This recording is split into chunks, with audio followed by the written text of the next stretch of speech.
بسم الله الرحمن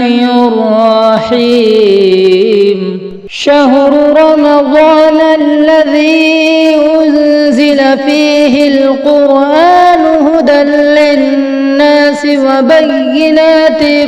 من الهدى والفرقان فمن شهد منكم الشهر فليصمه ومن كان مريضا أو على سفر فعدة من أيام أخر يريد الله بكم اليسر ولا يريد بكم العسر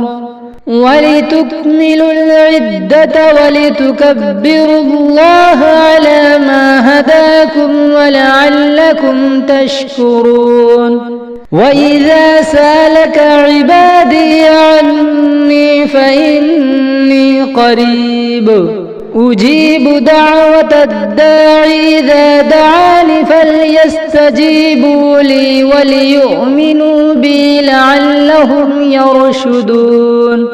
أحل لكم ليلة الصيام الرفث إلى نسائكم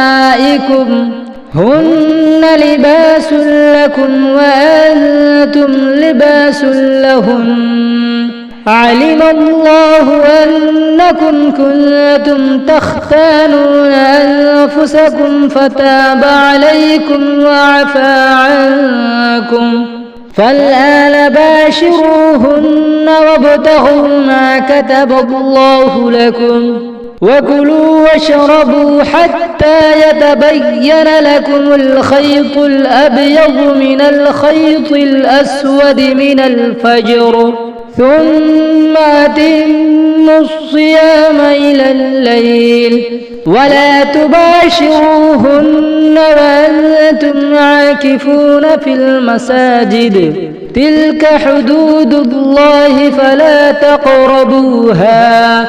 كذلك يبين الله آياته للناس لعلهم يتقون